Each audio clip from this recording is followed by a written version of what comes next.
Mesdames, Messieurs, bonsoir à toutes et à tous. Voici les titres de l'actualité. Contribution du CGD à la réussite du processus électoral que le Burkina connaîtra cette année. Un débat a permis d'évoquer les grandes questions actuelles. 12 morts, dont 4 caricaturistes. C'est le triste bilan de l'attentat qui a visé ce matin le journal satirique français Charlie Hebdo. Les étalons continuent de peaufiner leurs préparations en Afrique du Sud. Dans le même temps, on connaît désormais la liste des 23 joueurs burkinabés pour Guinée équatoriale 2015. Bienvenue donc au journal. Les présidents du Conseil national de transition CNT se sont réunis hier en conférence. Il s'agissait pour eux d'identifier les thématiques pouvant faire l'objet de propositions de loi. Des thématiques qui seront choisies pour répondre aux aspirations actuelles du peuple burkinabé. Reportage Bouma Ernest Nebier. Au menu de cette conférence qui a regroupé les présidents des groupes parlementaires, des vice-présidents et du président du CNT, l'identification de thématiques pouvant faire l'objet de propositions de loi. Nous avons grosso modo retenu le principe de rechercher, identifier les thématiques, les concepts qui pouvaient être l'objet de propositions de loi et qui pourraient donc être de notre contribution pour renforcer la démocratie, les libertés, la République et les institutions, et donc répondre aux attentes de notre peuple qui sont, comme vous le savez, assez importantes. L'identification de cette thématique, selon le premier vice-président, tient compte des aspirations du peuple. Certains concepts sont déjà matérialisés par des projets de loi. L'idée était de ne pas revenir sur ces projets de loi qui étaient déjà plus ou moins sur le bureau de l'Assemblée, mais de voir déjà à partir de l'Assemblée, étant à l'écoute permanente du peuple et étant nous-mêmes issus de ce peuple, qu'est-ce que nous pouvions faire, soit d'une part pour mettre sur la table des propositions de loi sur des concepts tout nouveaux, ou alors reprendre des lois existantes déjà qui gagneraient à être perfectionnées, à être améliorées pour répondre davantage aux attentes de notre peuple. Au nombre de ces thématiques, l'on peut citer par exemple l'enrichissement illicite et l'élargissement des libertés individuelles et collectives. Le Centre pour la gouvernance démocratique CGD lance le débat sur le processus électoral que connaîtra le Burkina cette année. Faut-il garder la CENI dans sa composition actuelle? Quid de la révision des listes électorales et le vote des Burkinabés de l'étranger et les candidatures indépendantes? Autant de questions évoquées au cours de ce débat. Jacques Lamissa Tarpaga. Dans moins d'une année, les Burkinabés seront appelés à élire leur président et probablement du même coup leurs représentants à l'Assemblée nationale et les conseils municipaux. Le Centre pour la gouvernance démocratique lance le débat sur la révision des listes, les candidatures indépendantes et la composition de la CENI. Ce dernier point a fait l'objet d'intenses débats. Je pense qu'il y a quand même une difficulté au niveau de la composition actuelle de la CENI. Il y a effectivement la CENI au niveau national, mais il y a les démembrements. Il va falloir revoir. Aujourd'hui, on parle de majorité, on parle d'opposition. Mais au niveau de la CENI, au niveau de l'égalité, au niveau de légitimité, c'est à ce niveau-là, et de société civile.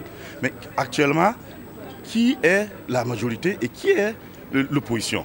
Beaucoup pensent qu'il faut mettre en avant les critères d'indépendance, de professionnalisme, d'impartialité et l'esprit de service des membres plutôt que leur couleur politique.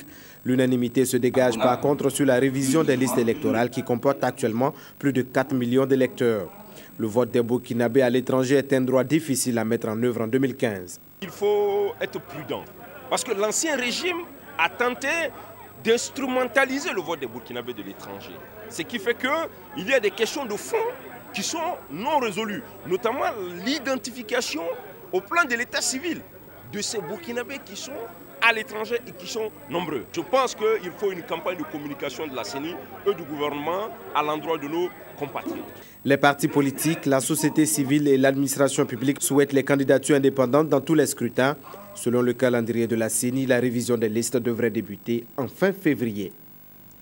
Les nouveaux gouverneurs des régions du Nord, du Sud-Ouest, des Cascades, des Hauts-Bassins, du Sahel et du Moun ont été installés cette semaine. Il s'agit pour ces nouveaux gouverneurs d'accompagner le processus de transition et de restaurer l'autorité de l'État dans les différentes régions. Précision, Zalissa Sanfo. 17 décembre 2014. Le gouvernement de transition marquait sa volonté de voir de nouvelles têtes, de nouvelles façons de penser au sein du commandement civil de l'administration territoriale par la nomination de 12 gouverneurs sur les 13 que compte le pays des hommes intègres. Passé cette étape, voici venu le temps des passations de charges pour permettre aux promus de mettre en œuvre la volonté gouvernementale. Dans la région des Hauts-Bassins ce 5 janvier, Nebila Joseph Bakouin a officiellement cédé les rênes du gouvernorat à Alfred Gouba sous la houlette du conseiller technique du ministre de l'administration territoriale et en présence de l'ensemble des forces vives de la région. Même rituel est répété ici à Banfora dans la région des Cascades et c'est Léontine Zagré qui succède à Issa Compaoré. Désormais, Gibril Lalé, colonel de gendarmerie, est fait gouverneur de la région du Sahel. Les mêmes causes ont produit les mêmes effets à la même date du 6 janvier, ici dans la région de la Boucoute du Mouhoun. Victor Dabiré passe le témoin à Sanoubone Justin Soumé. Au sud-ouest, Amadou Ambroise Diarra a rendu un hommage à son défunt prédécesseur avant de prendre place pour présider à la destinée de la région.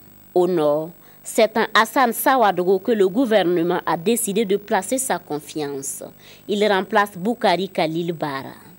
Tous les gouverneurs qui ont pris fonction en ce début d'année placent leur mandat sous le signe de l'accompagnement du gouvernement dans la réalisation de ses missions premières. Il s'agit pour eux, entre autres, de restaurer l'autorité de l'État et d'accompagner le processus de développement dans leurs régions respectives. La Commission nationale des droits humains, CNDH, œuvre depuis 2001 à la promotion, la protection et la défense des droits de l'homme au Burkina. Plus d'une décennie sur le terrain, mais toujours mal connue du grand public. La CNDH a décidé donc de remédier à la situation en organisant une série d'activités dans les 13 régions du Burkina. L'étape de Bobo Dioulasso avec Sanoua Christine Koulibaly. Les événements de fin octobre 2014 sont venus une fois de plus rappeler que le Burkina Faso est une démocratie en construction dans laquelle les droits humains restent une quête permanente. Un fait qui interpelle toutes les structures de défense des droits humains, notamment la CNDH, la Commission nationale des droits humains.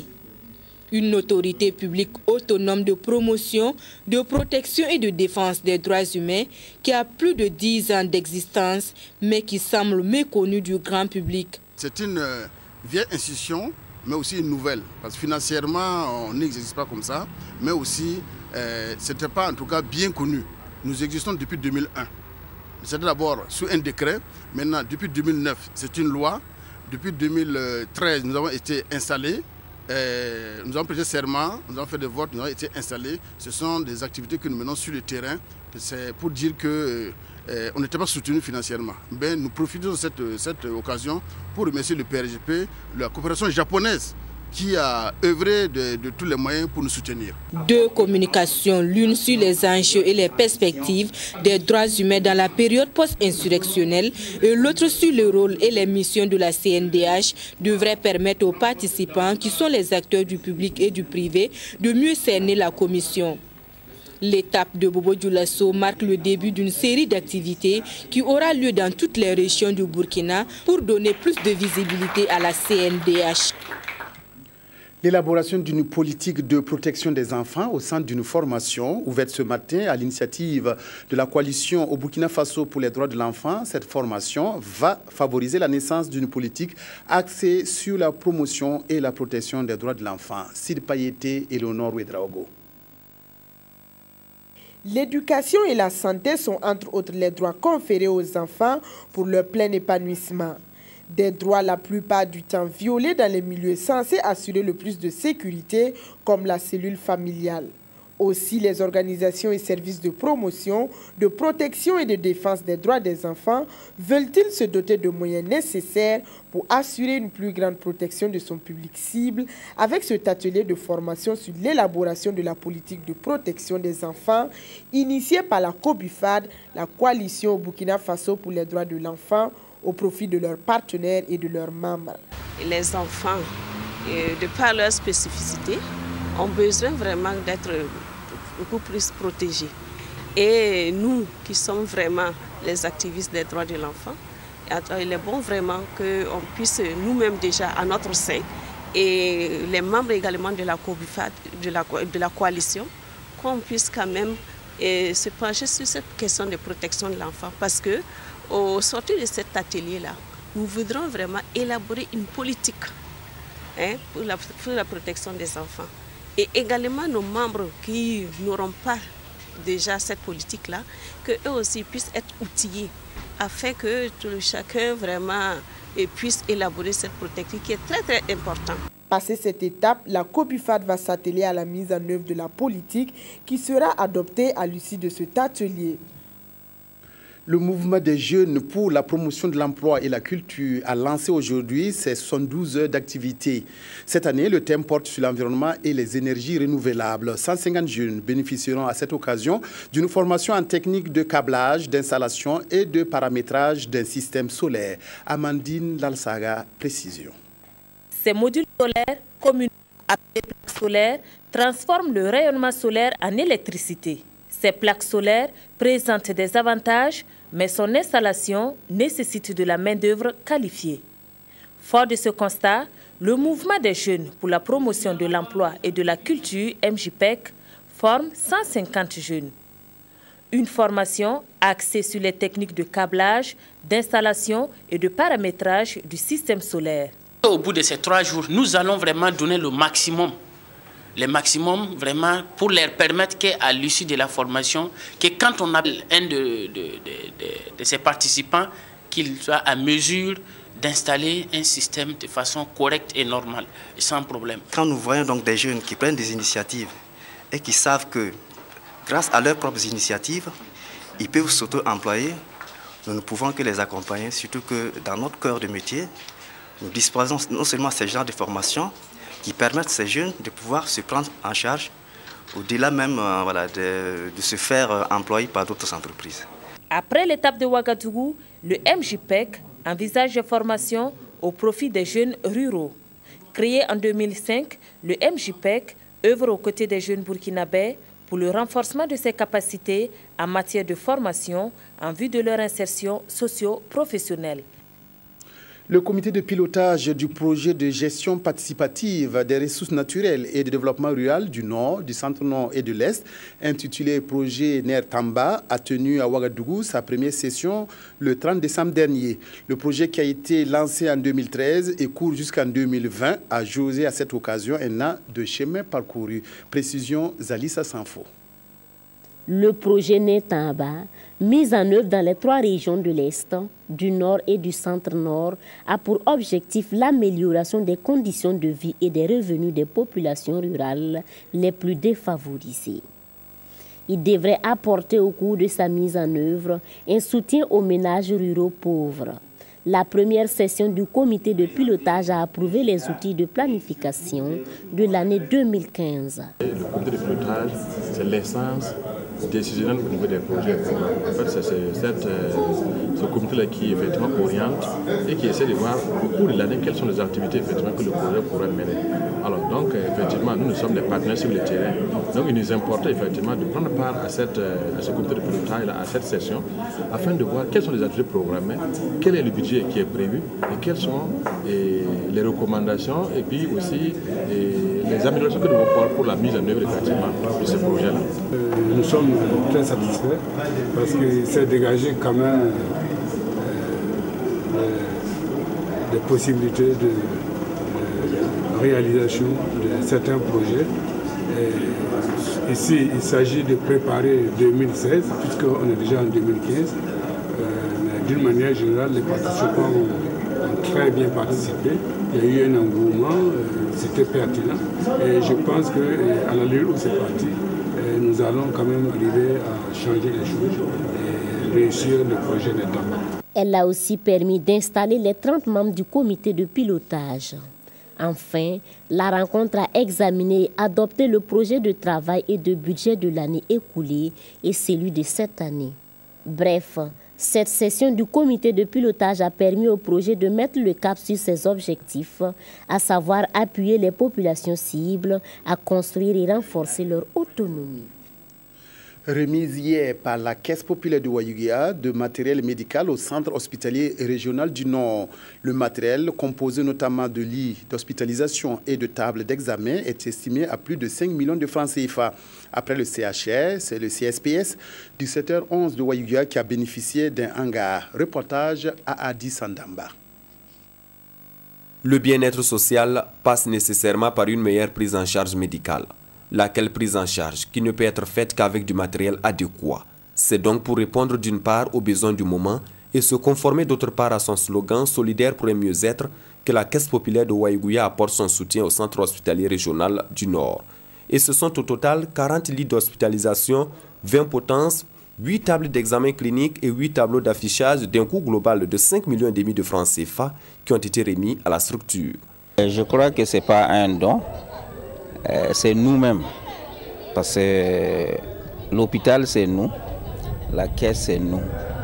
Et nous venons de nous donner un matériel qui d'ici là, nous-mêmes nous pouvons revenir dormir sur ces mêmes lits. Un don qui, au dit du premier responsable du centre hospitalier régional du Nord, entre en droite ligne des besoins du moment. La caisse nous a approchés pour dire qu'ils veulent nous appuyer. Et c'est ensemble que nous avons avec les services techniques et comme ça fait l'inventaire de ce qu'on avait besoin. Et on leur a expliqué, on leur a exposé cela. Et je crois qu'ils sont allés au-delà même de ce qu'on avait demandé. Après le centre hospitalier régional, c'est le centre de santé et de promotion sociale du secteur 11 de Ouayouguia qui a bénéficié de la solidarité de la Caisse populaire. Ici, c'est ce hangar d'un coût de réalisation d'environ 1,4 million francs CFA qui a été réceptionné. Quand les femmes venaient pour leur peser, c'était difficile de trouver de l'ombre. Mais actuellement, je pense qu'avec la réception de ces hangars, je pense que le problème sera résolu.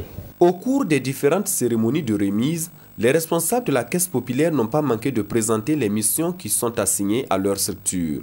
Ils ont également appelé la population à adhérer massivement à la Caisse populaire, question donc pour eux de répondre davantage à leur slogan. Les fidèles musulmans de la commune rurale de Niou dans le Kouréogo ont célébré le Mawloud ou la naissance du prophète Mahomet. Invocation et bénédiction ont constitué les temps forts de cette célébration qui a eu lieu dans la nuit de lundi à mardi. Reportage à Niou, Aruna Mari. La confrérie Tidjania de la commune rurale de Niou célèbre l'anniversaire de la naissance du prophète Mahomet. Au cours de cette nuit de Mawloud, lecture coranique, animation et bénédiction n'ont pas été occultées pour marquer l'événement.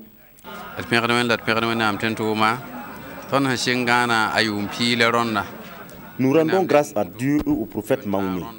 C'est la 10e année consécutive que nous célébrons ici le Mawloud. Que Dieu nous donne la santé, la paix et qu'il nous préserve des malheurs. Cette célébration est placée sous le signe de la paix. Nous appelons donc les fidèles musulmans à cultiver la solidarité et l'entraide mutuelle.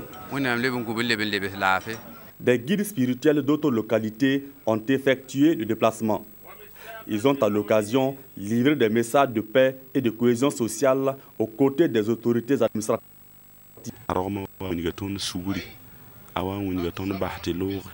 La naissance du prophète Mahomet nous a indiqué le chemin du pardon, de l'amour du prochain, de la solidarité et de la pureté. C'est pourquoi nous rappelons aux fidèles musulmans au cours de cette nuit les bienfaits de Dieu. Le message que j'ai à livrer à cette communauté musulmane, c'est encore un message de paix, un message de tolérance et un message de soutien mutuel pour que nous puissions avancer dans ce système de transition. La fête s'est poursuivie tard dans la nuit, même si ces fidèles musulmans aux paupières lourdes arrivent à tenir difficilement. Néanmoins, ils pourront se consoler avec ces images tournées par leurs proches à l'aide de tablettes et téléphones portables. Sport, les étalons peaufinent les préparations en vue de la CAN 2015 en Afrique du Sud. L'accent est mis pour commencer sur l'aspect physique. Certains joueurs ont été contraints à subir cet exercice vu leur état de forme. Précision de nos envoyés spéciaux Arthur Ouedraogo, Modeste Ouedraogo. Bienvenue au centre d'Igoniama. À l'entrée, la rigueur est de mise. Les visiteurs, journalistes soient-ils, sont soumis à un contrôle strict. L'objectif est de permettre aux étalons de travailler dans un environnement calme et sain. Pour la première vraie séance d'entraînement, joueurs et encadreurs sont visiblement heureux de se retrouver. Il est 10 h, heure locale, tout est fin prêt. Et on peut dérouler le programme du jour. Au menu, échauffement collectif, travail en atelier, organisation du jeu. Des exercices qui permettent à Paul Put de jauger le niveau réel de ses hommes.